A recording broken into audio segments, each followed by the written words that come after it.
உங்கள் மனதை கொள்ளை கொள்ளும் அழகான காதல் கதையை கேட்க உங்கள் அனைவரையும் அன்போடு வரவேற்கிறேன். இன்னைக்கு நீங்க கேட்க போறது நீ தீயா இல்லை தென்றலா அத்தியாயம் 146. கதைக்குள்ள போவோமா? சஞ்சய் திவ்யாவின் நிச்சயத்திற்காக மைசூரில் ஒரு பெரிய அரண்மனையில் ஏற்பாடுகள் எல்லாம் நடந்து கொண்டிருக்க ஆதித்யனும் வாசுவும் அந்த வேலைகளை எல்லாம் மேற்பார்வையிட்டு கொண்டிருந்தனர். சஞ்சய்க்கும் திவ்யாவுக்குமான உடைகளை எல்லாம் சீதா தான் டிசைன் செய்து கொடுத்திருந்தார். இன்னும் 2 நாள்களில் நிச்சயதார்த்தம். சஞ்சய் அவனுடைய நண்பர்களுக்கெல்லாம் நேரில் சென்று அழைப்பு விடுத்தான். திவ்யாவும் அவளது தோழிகளை எல்லாம் நிச்சயத்திற்கு அழைத்திருந்தார். நிச்சயத்திற்கு முந்தைய இரவு சஞ்சய் வேலையெல்லாம் முடித்து அரண்மனைக்கு வரும்போது இரவு 11 மணி இருக்கும். அரண்மனையில் அனைவருமே உறங்கிவிட்டனர். திவ்யா மட்டும் சஞ்சய்க்காக காத்திருந்தாள். சஞ்சயின் காரின் சத்தம் கேட்டதும் வரவேற்பறை சோபாவில் அமர்ந்திருந்தவள் அரண்மனை வாசலுக்கு சென்றாள். காரை பார்க்கிங்கில் நிறுத்திவிட்டு வந்தவன் திவ்யாவை பார்த்துவிட்டு, ஹோய் மேடம், இன்னும் தூங்காம இங்க என்ன பண்றீங்க என்று கேட்க, டைம் என்னடா ஆச்சு என்றாள் திவ்யா. இத கேட்கவா இங்க நிக்கிற என்றான் சஞ்சய். கேட்டதுக்கு பதில் என்றாள் திவ்யா. பெருமூச்சு ஒன்றை விட்ட சஞ்சய் தன் கடிகாரத்தை பார்த்துவிட்டு 11:30 என்று சொல்ல, வீட்டுக்கு வர நேரமா இது என்று கோபத்தோடு திவ்யா கேட்க, திவ்யாவை மேலும் கீழும் பார்த்த சஞ்சய், மேடம், நான் இன்னும் உங்க கழுத்துல தாலி கட்டல. தாலி கட்டுறதுக்கு முன்னாடி மனைவியா சார்ஜ் எடுக்கிறதெல்லாம் ரொம்ப தப்பு என்று தன் முன்னே நின்றிருந்தவளை இழுத்து தன் கைவளைவில் நிறுத்தினான் சஞ்சய். சஞ்சய், என்ன பண்ற, என விடு என்று நெளிந்தாள் திவ்யா. விட முடியாது என்றான் சஞ்சய் குறும்போடு. இப்போ நீ என்ன விடலன்னா நான் என் அப்பாவை கூப்பிட்டுருவேன் என்று திவ்யா சஞ்சயை மிரட்ட, நீ என்ன கூப்பிடுறது, நானே கூப்பிடுறேன். மாமனாரே, மாமனாரே என்று சஞ்சய் சத்தம் போட, ஐயோ கத்தாத, அப்பா வந்துட போறாரு என்று திவ்யா சொல்ல, நீதாண்டி சொன்ன ஓ அப்பாவை கூப்பிடுறதா, அதான் நானே கூப்பிட்டேன் என்று சஞ்சய் சொல்லிவிட்டு மீண்டும் மாமனாரே என்று சத்தமாக கத்த, ஏய் வாய மூடுறா, அப்பா வந்துட போறாரு என்று சஞ்சயின் வாயை பொத்தினாள் திவ்யா. சஞ்சயின் இதழ்களை மூடியிருந்த அவளின் உள்ளங்கையில் உதிரி குவித்து சஞ்சய் முத்தமிட, என்னடா பண்ற என்று சஞ்சயின் இதழிலிருந்து திவ்யா கையை எடுக்க, அவளின் கையை பிடித்த சஞ்சய் அவளின் புள்ளிகளை ஆள பார்த்தவாறே அவளின் ஒவ்வொரு விரலுக்கும் முத்தம் கொடுக்க, என்ன பண்ற நீ என்று திவ்யா நெடிய, என்னென்னமோ பண்ண தோணுது, என்ன பண்ண என்று அவளை பார்த்து அவன் கேட்க, அதுக்கு இன்னும் டைம் இருக்கு, உள்ள வாங்க சஞ்சய் சார் என்று சஞ்சயை பார்த்து திவ்யா கூறிவிட்டு அவனின் கையிலிருந்து தன் கையை மெதுவாக விடுவிக்க, அவளின் கையை விடாமல் பிடித்துக் கொண்டான் சஞ்சய். சஞ்சய், கையை விடு பிளீஸ். இந்த நேரத்துல நம்ம 2 பேரும் இங்க நிக்கிறது யாராவது பார்த்தா என்ன நினைப்பாங்க? பிளீஸ் உள்ள வாடா, டைம் ஆச்சு என்று திவ்யா கெஞ்ச, ஓகே உள்ள வரேன். அப்போ எனக்கு எனக்கு என்று சஞ்சய் ஏதோ சொல்ல வர, உனக்கு என்றாள் திவ்யா. உன் இதழ்களால் என் இதழை சிறை செய்து ஒற்றை முத்தம் தந்து விட்டு போ. நீ எங்கு சென்றாலும் உன்னோடு பின்னே வருகிறேன் என்று சஞ்சய் சொல்ல, அப்படி ஒன்றும் நீ வர தேவையில்லை, இங்கேயே நில்லு என்று சொல்லிவிட்டு திவ்யா அரண்மனைக்குள்ளோடு, அடி பாவி, நான் ஃபீல் பண்ணி கவிதையெல்லாம் சொன்னா பொசுக்குன்னு இப்படி சொல்லிட்டு ஓடுறா, வச்சுக்கிறேன், ஒரு நாள் என்கிட்ட சிக்காமையா போவ என்று சொல்லிவிட்டு சஞ்சயும் அரண்மனையின் உள்ளே செல்ல, சாப்பாட்டு மேசையில் சஞ்சய்க்காக உணவுகளை எடுத்து வைத்துக் கொண்டிருந்தாள் திவ்யா. சஞ்சய், சீக்கிரம் ஃப்ரெஷ் ஆகிட்டு வா, சாப்பிடுவோம் என்றாள் திவ்யா உள்ளே வந்து சஞ்சயை பார்த்து. எனக்கு ஒன்னும் சாப்பாடு வேண்டாம், நான் போய் தூங்குறேன் என்று சொல்லிவிட்டு சஞ்சய் அங்கிருந்து நகரப் போக, அவன் பக்கம் சென்ற திவ்யா, நீ வந்த பின்னாடி சாப்பிடலான்னு வெயிட் பண்ணிட்டு இருந்தேன், நீ சாப்பாடு வேண்டான்னு சொல்லிட்ட, எனக்கும் வேண்டாம் என்று திவ்யா பாவமாக முகத்தை வைத்துக் கொண்டு சொல்ல, 2 minutes இதோ வந்துடுறேன் என்று அவன் அறைக்கு சென்ற சஞ்சய் சொன்ன போலவே 2 நிமிடத்தில் சாப்பாட்டு மேசையின் பக்கம் வந்து அமர்ந்தாள். சஞ்சய்க்கு 2 தோசையும் சட்னியும் வைத்தாள் திவ்யா. தனக்கும் 2 தோசைகளை எடுத்து வைத்து சாப்பிட ஆரம்பித்தாள். சாப்பிட்டுக் கொண்டிருந்த திவ்யாவை பார்த்த சஞ்சய், திவ்யா என்று அழைத்தான். என்ன சஞ்சய் என்றாள் திவ்யா. நான் வரணுங்கிறதுக்காக நீ எப்பவும் வெயிட் பண்ணணும்னு அவசியம் இல்ல. இப்பவும் சரி, நம்ம கல்யாணத்துக்கு பின்னாடியும் சரி, உனக்கு பசிச்சா நீ சாப்பிடு. சரியா? என்று சஞ்சய் சொல்ல, அப்படியெல்லாம் என்னால முடியாது. நாள் முழுவதும் அங்க எங்கேயும் சுத்திட்டு இருந்தாலும், நைட் நீ வந்த பின்னாடி உன்னோட சேர்ந்து தான் இனி சாப்பிடுவேன். நான் சீக்கிரமா சாப்பிடணும்னா, நீயும் சீக்கிரமா வீட்டுக்கு வந்துடு. என்று திவ்யா சொல்ல, ட்ரை பண்றேன் என்றான் சஞ்சய். திவ்யாவிற்கு எந்த மறுப்பும் அவன் சொல்லவில்லை. கணவன் மனைவி வாழ்க்கையில் ஒருத்தருக்கு ஒருத்தர் விட்டு கொடுத்து போய்விட்டால், ஒருத்தர் கருத்தை இன்னொருவர் ஏற்றுக்கொண்டால், ஒருத்தருக்காக இன்னொருவர் வாழ ஆரம்பித்து விட்டால், அவ்வளவுதான், திருமண வாழ்க்கை சொர்க்கமாக மாறிவிடும். சாப்பிட்டு முடித்து சஞ்சய் எழ, திவ்யாவும் சாப்பிட்டு முடித்து எழுந்தாள். சஞ்சய், சீதா நமக்காக என்கேஜ்மெண்ட்டுக்கு ட்ரெஸ் எல்லாம் ரெடி பண்ணியிருக்கா. நீ பாக்குறியா என்று திவ்யா சஞ்சயிடம் கேட்க, அதையெல்லாம் பார்க்கும் நிலையிலா சஞ்சய் இருந்தான். மருத்துவமனை, கல்லூரி, நகைக்கடை, துணிக்கடை என்று பம்பரமாய் சுழன்றவனுக்கு போய் மெத்தையில் விழுந்து உறங்கலாம் என்றுதான் இருந்தது. இருந்தும் உடைகளை ஆசையாய் காட்டவா என்று கேட்டவளை ஏமாற்ற சஞ்சய்க்கு மனமில்லை. நான் ரூம்ல இருக்கேன், எடுத்துட்டு வா என்று சொல்லிவிட்டு அவன் அறைக்கு சஞ்சய் சென்றுவிட, திவ்யாவும் நிச்சயதார்த்த உடைகளை எடுத்துக்கொண்டு அவன் அறைக்கு சென்றாள். மெத்தையில் அமர்ந்து ஒரு கையை மட்டும் தலைக்கு வைத்து சாய்ந்து சஞ்சய் அமர்ந்திருக்க, சஞ்சய், இது ட்ரெஸ் பாரு என்றபடியே துள்ளிக் கொண்டு வந்தாள் அவன் அறைக்குள் திவ்யா. திவ்யா வந்து உடைகளை நீட்டவும் அதை கையில் வாங்கிய சஞ்சய் பிரித்து பார்த்தான். பிங்க் நிற ஷர்வானி சஞ்சய்க்கும், பிங்க் நிற லெஹங்கா திவ்யாவிற்கும் தயார் செய்திருந்தாள் சீதா. இருவர் உடைகளிலும் நிறைய தங்க நிற மணி வேலைப்பாடுகள் இருந்தது. பார்க்கவே அழகாக இருந்தது. வாவ், ட்ரெஸ் ரொம்ப அழகா இருக்கு என்ற சஞ்சய் திவ்யாவிடம், திவ்யா, உன்னோட ட்ரெஸ் எனக்கு போட்டு காட்டுறியா என்றான். "ம்ஹும், இன்னும் 2 டேஸா இருக்கு. அதுக்குள்ள உனக்கு என்ன அவசரம்? நான் என்கேஜ்மெண்ட் அப்பதான் என்னோட ட்ரெஸ் போடுவேன்" என்று திவ்யா சொல்ல, ப்ளீஸ், உன்னோட என்கேஜ்மெண்ட் ட்ரெஸ் முதல்ல நீ போட்டு நான் தான் பார்க்கணும்னு நினைக்கிறேன் என்று சஞ்சய் கண்களால் இறைஞ்ச, சரி கொடு, போட்டு காட்டுறேன் என்று சஞ்சயிடமிருந்து உடையை வாங்கியவள் சஞ்சயின் உடை மாற்றும் அறைக்குள் சென்று அவளின் உடையை அணிந்து கொண்டு வெளியே வர, பிங்க் நிற லெஹங்காவில் தேவதையாய் தெரிந்த பெண்ணவளின் அழகில் சொக்கித்தான் போனான் மெத்தையில் அமர்ந்திருந்தவன். உடைகளை அணிந்து சஞ்சய் முன்னே வந்து திவ்யா நின்று, சஞ்சய், எப்படி இருக்கு, நல்லா இருக்கா என்று திவ்யா கேட்க, மெத்தையில் அமர்ந்திருந்த சஞ்சய் எழுந்து திவ்யாவின் இடக்கையை எடுத்து அவனின் இடது மார்பில் வைத்தான். என் இதய துடிக்கிற சத்தம் உனக்கு கேக்குதா என்றான் சஞ்சய் விழிகளை பார்த்தவாறு.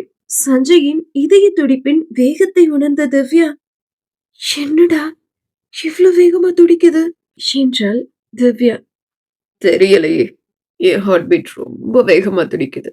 இதை கண்ட்ரோல் பண்ற சக்தி உனக்கு மட்டும்தான் இருக்கு என்று சஞ்சய் சொல்ல, என்ன சொல்ற நீ என்று திவ்யா கேட்க, என் கண்ணு பாரு, என் ஹார்ட் பீட்டை கண்ட்ரோல் பண்றது எப்படின்னு உனக்கு நல்லாவே தெரியும் என்று சஞ்சய் சொல்ல, திவ்யாவும் சஞ்சயின் விழிகளை பார்த்தாள். அடுத்த நிமிடம் என்ன நினைத்தாலோ திவ்யா, சஞ்சயின் டி-ஷர்ட் காலரை தன் 2 கையால் பிடித்து இழுத்து அவனின் இதழில் இதழ் பொருத்தினாள். அவள் ஆரம்பித்த இதழ் முத்தத்தை அவன் தொடர்ந்தான். இருவரின் ஹார்மோன்களும் நைல் நதியாய் பெருக்கெடுக்க முத்த யுத்தம் கட்டில் யுத்தமாய் மாறியது. வஸ்திரங்கள் எல்லாம் வசமிழந்து அவளை வேறு உலகத்திற்கு அழைத்து போயிருந்தான் அவன். கண்கள் கதை பேச, இதழ்கள் இசை மீட்ட, இதயம் இடைமாறி துடிக்க, விரல்கள் விளையாடி கலைக்க, மேனி மோதி மோகம் பிறக்க, இதுவரை ஞானியாக இருந்தவன் அவளை நாணத்தில் சிவக்க வைக்க, அவர்கள் இருவருக்குமான உலகில் ஆடை மறந்து ஆதாம் ஏவாளாய் மாறிப்போனார்கள். அவனும் அவளும். ஏன் இந்த அவசர கலவி? அந்த விதிக்கு மட்டும்தான் அது தெரியும். அதற்கான காரணம் விடியும் வரை அவன் மார்பிலேயே உறங்கி போயிருந்தாள் திவ்யா. காலையில் முதலில் அவள்தான் விழித்தாள். அவளின் நெற்றி போட்டு அவனின் மார்பில் இருந்தது. உறங்கிக் கொண்டிருந்த அவனின் நெற்றியில் இதழ் பதித்தவள் தன் ஆடைகளை எடுத்து அணிந்து கொண்டு தன் அறைக்கு சென்று விட்டாள். உறக்கம் கலைந்து எழுந்த சஞ்சய் இரவு நடந்ததை எண்ணி தன்னைத்தானே கடிந்து கொண்டு குளித்து கிளம்பி வரவேற்பறைக்கு வந்தான். அவனின் விழிகள் அவளைத்தான் தேடியது. அவளோ காய்ச்சலின் மிகுதியில் தன் அறையில் உறங்கிக் கொண்டிருந்தாள். காலையிலிருந்து திவ்யாவ ஆள காணோம். எங்க போனா திவ்யா என்று சௌந்தர்யா சீதாவிடம் கேட்க, அன்னைக்கு காய்ச்சல்மா, அவங்க அறையில படுத்திருக்காங்க என்று சீதா சொல்ல, அதை கேட்ட சஞ்சய் எல்லாம் என்னாலதான் என்று வாய்க்குள் முணுமுணுத்தான். சீதா திவ்யாவிற்கு காய்ச்சல் என்று சொன்னதும் திவ்யாவிற்கு கஷாயம் தயாரித்து கொண்டு வந்த சௌந்தர்யா, சீதா இந்த கஷாயத்தை கொண்டு போய் திவ்யா கிட்ட கொடு, காய்ச்சல் எல்லாம் சரியா போயிடும் என்று சௌந்தர்யா சீதாவிடம் கஷாயத்தை நீட்ட, அந்த கஷாயத்தை வாங்கிய சீதாவின் அருகில் அமர்ந்திருந்த சஞ்சய், சீதாவுக்கு எதுக்கு சிரமமா, நானே திவ்யாவுக்கு கொண்டு போய் கொடுக்கிறேன், சீதா நீ மாப்பிளைய பாரு என்று சீதாவிடம் சஞ்சய் சொல்லிவிட்டு எழுந்து கஷாயத்தோடு திவ்யாவின் அறைக்கு சென்றான். அண்ணனுக்கு அண்ணி மேல எவ்வளவு அக்கறை பாருங்கம்மா என்று சீதா சௌந்தர்யாவிடம் சொல்லி சிரிக்க, இப்ப இருந்தே மாப்பிளைக்கு அக்கறை ஸ்டார்ட் ஆயிடுச்சு போல பொண்ணு மேல என்று சிரித்தார் சௌந்தர்யா. திவ்யாவின் அறை கதவை திறந்து உள்ளே சென்ற சஞ்சய் போர்வை போர்த்தி கொண்டு குளிரில் நடுங்கிக் கொண்டு இருந்தவளின் பக்கத்தில் சென்று நாற்காலியை இழுத்து போட்டு அமர்ந்தவன், திவ்யா என்று அழைக்க, உம் என்று அனத்திக் கொண்டே திவ்யா விழித்தவள் தன் எதிரே சஞ்சயை பார்த்துவிட்டு பயந்து போய் எழுந்து அமர்ந்தவள் போர்வையை இழுத்து கழுத்து வரை போர்த்தி கொண்டு அமர்ந்தாள். இப்போ எதுக்கு வந்து நீங்க என்று அதிர்ச்சியும் கோபமுமாய் சஞ்சயை பார்த்து திவ்யா கேட்க, இல்ல உனக்கு காய்ச்சல்னு சீதா சொன்னா, அதான் உன்னை பார்த்துட்டு போலான்னு என்று சஞ்சய் சொல்ல, பார்த்த வரைக்கும் போதும் கிளம்பு என்றாள் திவ்யா. அப்படியெல்லாம் கிளம்ப முடியாது என்று பாய்ந்து அவள் மெத்தையில் அவள் பக்கத்தில் அமர்ந்தவன் கண்ணிமைக்கும் நொடியில் அவள் போர்த்தி இருந்த போர்வையை இழுத்து தனக்கும் கழுத்து வரை போர்த்தி கொண்டு, சாரிடி என்றான் அவளை பார்த்து. பண்றதெல்லாம் பண்ணிட்டு சாரி வேற என்று முறைத்தாள் திவ்யா. ஹலோ மேடம், என்னமோ நேத்து நடந்ததுல எனக்கு மட்டும்தான் பங்கு இருக்க மாதிரி பேசுறீங்க, உங்களுக்கும் ஈக்குவலா ஷேர் இருக்கு என்றவன் சௌந்தர்யா கொடுத்த கசாயத்தை எடுத்து திவ்யாவிடம் நீட்டினான். என்ன இது என்றாள் திவ்யா. இது குடிச்சா காய்ச்சல் சரியாகிடுமா என்று சஞ்சய் சொல்ல, எனக்கு கஷாயம் எல்லாம் ஒண்ணும் வேண்டாம், நீ பக்கத்துல இருந்தாலே எனக்கு காய்ச்சல் சரியாயிடும் என்று அவனின் கரம் கோர்த்து அவனின் தோள் மேல் சாய்ந்து கொண்டாள் திவ்யா. ராகவன் வாசுவை தவிர அனைவரும் நிச்சயதார்த்தத்திற்காக கிளம்பி வரவேற்பறைக்கு வந்தனர். புது ஐடி கம்பெனி திறக்க சில வேலைகள் எஞ்சி இருந்ததால் அதையெல்லாம் முடித்துவிட்டு பிறகு கிளம்புவோம் என்று வாசுவும் ராகவனும் நினைத்திருந்தனர். ஆதித்யன், சீதா, மது, ஹம்சி ஒரு காரிலும், திவ்யா, சஞ்சய் ஒரு காரிலும், வேதாச்சலம், ருத்ரமூர்த்தி, சௌந்தர்யா, சாத்விகா ஒரு காரிலும் கிளம்பிவிட்டனர். சஞ்சய் திவ்யாவின் திருமணத்திற்காக பிரம்மாண்டமாய் அலங்கரிக்கப்பட்ட அரண்மனை இவர்களின் வரவேற்காய் காத்திருந்தது. சீதா, சஞ்சயின் நிச்சயம் அடுத்த நாள் காலைதான். இருந்தும் இன்று மைசூரை சுற்றி பார்த்துவிட்டு இரவு அரண்மனையில் தங்கி காலையில் நிச்சயம் முடித்து திரும்பலாம் என்று முடிவு எடுத்திருந்தனர். ராகவன் தன் குடும்பத்தினரின் பாதுகாப்பிற்காய் சில காவலர்களையும் பாடி கார்ட்ஸையும் நியமித்திருந்தான். அவர்களின் கார்கள் இவர்களின் காருக்கு முன்னும் பின்னும் செல்ல மைசூரை நோக்கி இவர்களின் பயணம் ஆரம்பமானது. மைசூர் மிருக காட்சி சாலை, அழகான பிருந்தாவன் பூங்கா என நிறைய இடங்களை சுற்றி பார்த்தனர் ராகவனின் குடும்பத்தார். மைசூர் நகரம் வெறும் ஊர் அல்ல, அது ஒரு வாழும் கலைப்படைப்பு. பழமையும் புதுமையும் கைகோர்த்து நடக்கும் ஒரு மாயலோகம் என்று கூட சொல்லலாம்.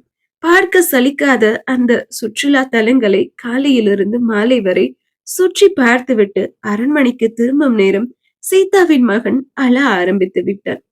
சீதா, பையன் ஏன் இப்படி அழறான் என்று சௌந்தர்யா கேட்க, தெரியலம்மா, இப்பதான் பால் கொடுத்தேன், திரும்பவும் அழறான் என்று சீதா சொல்ல, குழந்தை தானேம்மா, பையனை நிறைஞ்சிருக்காது, அதான் அழறான் போல, திரும்ப ஒரு முறை போய் பசிய ஆத்துமா என்று சௌந்தர்யா சொல்ல, ம், சரிம்மா என்று அங்கிருந்த மறைவில் சென்று 30 நிமிடங்கள் குழந்தைக்கு பசியாற்றிவிட்டு வந்தாள் சீதா. சீதாவின் மகன் தன் குட்டி திராட்சை கண்களை திறந்து பார்த்து கொண்டிருக்க, மருமகனே, நீ எப்ப பாரு தூங்கிட்டே இருக்க, நீ எப்போ கண்ணு முழிச்சு எப்போ உன்கிட்ட விளையாடலான்னு காத்துக்கிட்டு இருக்க வேண்டியதா இருக்கு. சீதா, என் மருமகனு கூட என்று திவ்யா சீதாவிடமிருந்து குழந்தையை வாங்கிக் கொள்ள, சரி, டைம் ஆச்சு, வாங்க கிளம்பலாம் என்றான் ஆதித்யன். அனைவரும் ஒரே வாகனத்தில் தான் வந்திருந்தனர். அதனால் அந்த வாகனம் நிற்கும் இடத்தை நோக்கி அவர்கள் செல்ல, அந்த சமயம் ஒரு பயங்கரமான சத்தம் கேட்டது. அவர்கள் வந்த வாகனம் வெடித்து சிதறி இருந்தது. வாகனம் வெடித்த சத்தத்தில், வெடித்த வேகத்தில் அந்த வாகனத்தின் பாகங்கள் எல்லாம் பறந்து விழ, ராகவனின் குடும்பத்தினரை சுற்றி இருந்த பாடி கார்ட்ஸ், காவல் அதிகாரிகள் எல்லாம் பாதுகாப்பான இடத்திற்கு அவர்களை அழைத்து சென்றனர். இந்த விஷயம் ராகவனின் காதுக்கு செல்ல, அடுத்த அரை மணி நேரத்தில் ராகவன் மைசூரில் இருந்தான். சீதா, ஹம்சி, மது, சாத்விகா, திவ்யா, சஞ்சய், ஆதித்யன், சௌந்தர்யா, கிருஷ்ணமூர்த்தி, வேதாச்சலம் அனைவரும் பாதுகாப்பாய் நிச்சயதார்த்தம் நடக்கவிருக்கும் அரண்மனைக்கு வந்து சேர ராகவனும் வாசுவும் கூட அங்கு வந்திருந்தனர். அனைவரும் பதட்டத்தோடு அந்த அரண்மனையின் பெரிய ஹாலில் அமர்ந்திருக்க, குழந்தை மட்டும் அழல, நம்ம எல்லாரோட நிலைமையும் என்ன ஆகிருக்கும் என்று சாத்விகா அழ ஆரம்பிக்க, சாத்விகா, அதான் ஒண்ணும் ஆகலையே, அழாத என்றான் ஆதித்யன். எனக்கு சாத்விகா சொல்றது சரிதான், கொஞ்சம் யோசிச்சு பாருங்க, குழந்தை அழாம அரை மணி நேரத்துக்கு முன்னாடி நம்ம ஃபேன்ல ஏறி இருந்தோம்னா இன்னொரு நாம ஒருத்தரும் உயிரோட இருந்திருக்க முடியாது என்று சீதா சொல்ல, சீதா, அதான் ஒண்ணும் ஆகலையேம்மா, பச்சை உடம்புக்காரி, பதட்டப்படாத என்றார் சௌந்தர்யா. சரி, நடந்தது நடந்து போச்சு, அதான் யாருக்கும் ஒண்ணும் ஆகல, பதட்டப்படாதீங்க, அவங்க அவங்க அவங்க அறையில போய் தூங்குங்க, இதுக்கு மேல எதுவும் நடக்காது, எதுவும் நடக்காம நான் பாத்துக்கிறேன், போங்க, போய் தூங்குங்க என்று ராகவன் சொல்ல, அங்கு எதுவும் பேசாமல் அமைதியாய் அமர்ந்திருந்த மது ராகவனையே பார்த்து கொண்டு அமர்ந்திருந்தார். மதுவின் என்ன அலைகளில் என்ன ஓடுகிறது என்பது ராகவனுக்கு தெரியும். அடுக்கடுக்கா எவ்வளவு பிரச்சனைகள்! கடந்த சில நாட்களுக்கு முன்னர் தான் 200 குழந்தைகள் அவர்களின் கம்பெனி பால் பவுடர் குடித்து சாக கிடந்தது. அதன் பிறகு கார் விபத்து, இப்போது வேன் வெடி விபத்து.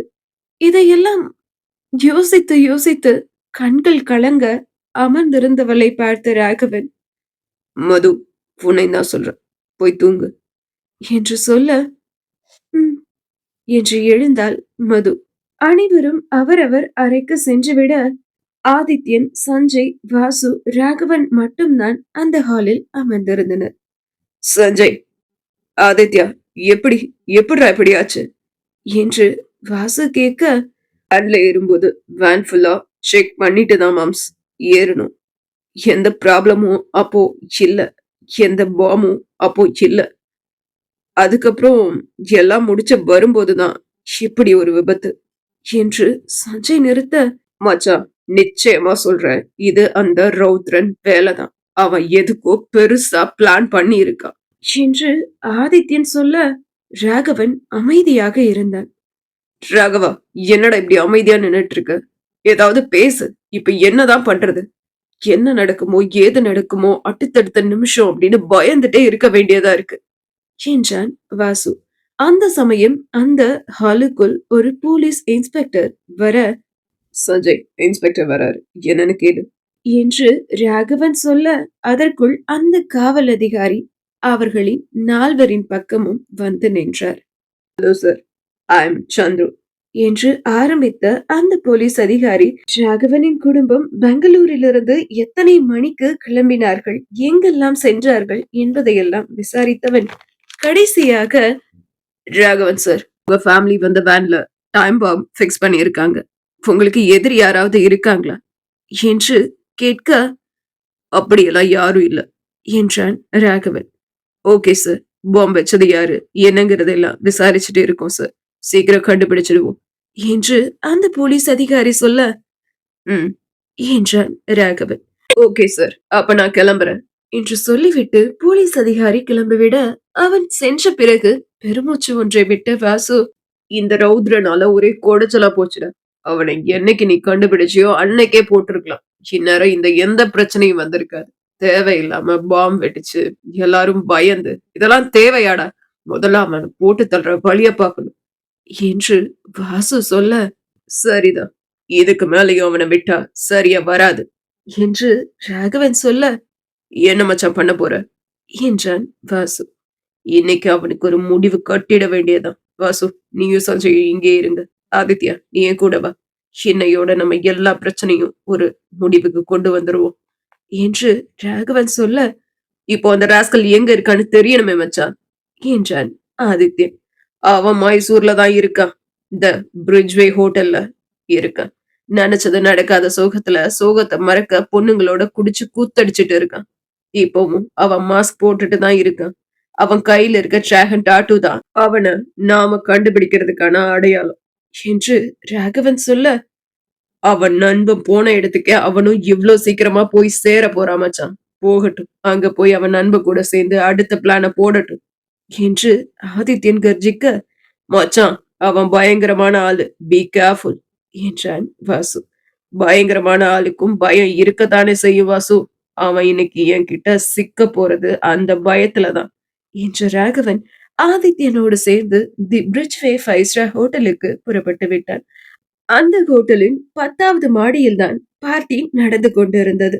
ராகவனும் ஆதித்யனும் மின்தூக்கியில் 10வது மாடியை நோக்கி சென்றனர். ராகவனும் ஆதித்யனும் 5 ஸ்டார் ஹோட்டலின் உள்ளே நுழைந்ததும் ரௌத்ரனுக்கு அவன் ஆட்கள் மூலம் தகவல் சென்று விட்டது. இன்னும் கொஞ்ச நேரத்துல அவன் குடும்பத்துல இருக்கிற ஒவ்வொருத்தனும் எரிஞ்சு சாம்பலாக போறானுங்க. இங்க இவனுங்க 2 பேரும் துடி துடிச்சு சாக போறானுங்க என்று அந்த ஹாலின் ஒரு ஓரத்தில் மது அருந்தி கொண்டிருந்த ரௌத்ரன் வன்மமாக நினைத்து கொண்டிருக்க, அதே சமயம் ஆதித்யனும் ராகவனும் அந்த இடத்திற்குள் நுழைந்தார்கள். இருட்டு அறையில் வண்ண விளக்குகள் மின்னிக் கொண்டிருக்க, அந்த விளக்குகளின் வெளிச்சத்தில் குடிபோதையில் ஆண்களும் பெண்களும் தங்களை மறந்து நடனமாடி கொண்டிருந்தார்கள். அந்த அறைக்குள் நுழைந்த ஆதித்யனின் கண்களும் ராகவனின் கண்களும் ரௌத்ரனைத்தான் தேடிக்கொண்டிருந்தது. ரௌத்ரன் ஆதித்யனையும் ராகவனையும் பார்த்து விட்டான். அங்கிருந்த ஆண்கள் எல்லோரும் கோட் சூட் என அணிந்திருந்தார்கள். ஆதித்யனுக்கும் ராகவனுக்கும் ரௌத்ரனை கண்டுபிடிக்க கொஞ்சம் சிரமமாக இருந்தது. என்னடா இது, எல்லாரும் கோட் சூட் போட்டு முழுசா கைய மறைச்சு வச்சிருக்காங்க. இதுல எங்க போய் ரௌத்ரனை கண்டுபிடிக்கிறது என்று ஆதித்யன் கேட்க, பொறுமை இழந்த ராகவன் தன் பிரிஸ்டலை எடுத்து மேலே சுட, அங்கிருந்த ஆண்களும் பெண்களும் துப்பாக்கி சத்தத்தை கேட்டு பதறி ஒதுங்கி நின்றார்கள். டேய் ரோத்ரா, உன் ஆளு மஞ்சரி இப்போ என் கையில. நீ மட்டும் இப்போ என் முன்னாடி வெளிய வரல, இந்த நிமிஷமே அவ உயிர் போகுண்டா என்று ராகவன் கர்ஜிக்க, அந்த கூட்டத்தில் ஒரு ஓரத்தில் சோபாவில் அமர்ந்திருந்த ரௌத்ரனின் உதடுகள் மஞ்சரி என்று பயத்தோடு முணுமுணுத்தது. இருந்தும் ரௌத்ரன் வெளியே வரவில்லை. டே ரௌத்ரா, நான் சொன்னா நம்ப மாட்டல்ல, இதோ பாரா உன் மஞ்சரி என்று ராகவன் சஞ்சய்க்கு வீடியோ கால் அடித்து, சஞ்சய், அரண்மனையில கட்டி வச்சிருக்க மஞ்சரிய காட்டுடா என்று ராகவன் சொல்ல, சஞ்சயும் அரண்மனையில் கை கால்களை எல்லாம் கட்டி ஒரு நாற்காலியில் அமர வைத்திருந்த மஞ்சரியை காட்டினான். டே ரவுத்ரா, நல்லா பாத்துக்கோ. மஞ்சரி இப்போ என் கையில. நீ மட்டும் இப்போ வெளிய வரல, மஞ்சரிய நீ மறந்துட வேண்டியதுதான் என்று ராகவன் தன் கைபேசியை தூக்கி காண்பிக்க, ரௌத்ரனின் மனமோ, ஐயோ மஞ்சரி, அரண்மனையில மஞ்சரியை இவன் கட்டி போட்டு வச்சிருக்கான். இன்னும் கொஞ்ச நேரத்துல அரண்மனையில இருக்க பொம்மெல்லாம் பிளாஸ்ட் ஆக போகுது. இப்போ என்ன பண்றது என்று பயந்து போன ரௌத்ரனுக்கு ஆதிசேஷன் அவன் நண்பனின் சாவுக்கு ராகவனை பழி வாங்குவதை விட தன் காதலியான மஞ்சரியை காப்பாற்றுவதே முக்கியம் என நினைத்த ரௌத்ரன் தன் முகத்தில் இருந்த முகமூடியை அகற்றிவிட்டு ராகவனின் முன்னே வந்து நின்றான். அவனை பார்த்த ஆதித்யன், மச்சா இது என்று கேட்க, அந்த ரௌத்ரன் தான். பயம் எப்படி வேலை செய்யுதுன்னு பாரு மச்சான். காதலிக்கு உண்ணுனதும் துடிச்சுட்டான். அவ்வளவு லவ்வாடா அவன் மேல என்ற ராகவன் அவன் பக்கத்தில் செல்ல, என் மஞ்சரிய விட்டுடா, அவளை ஒண்ணும் பண்ணிடாத என்றான் ராகவன். ஏது மஞ்சரிய அடிங்க, அப்படி சொல்ல உனக்கு வெக்கமா இல்ல என்றபடியே தன் பிரிஸ்டலை தூக்கி ரௌத்ரனின் நெற்றியில் வைத்தான் ராகவன். இனி என்னவெல்லாம் நடக்க போகிறது, நீ தீயா இல்லை தென்றலா இந்த கதையில் என்பதை நாம் அடுத்த அத்தியாயத்தில் பார்க்கலாம் மக்களே. நன்றி, வணக்கம், பாய்.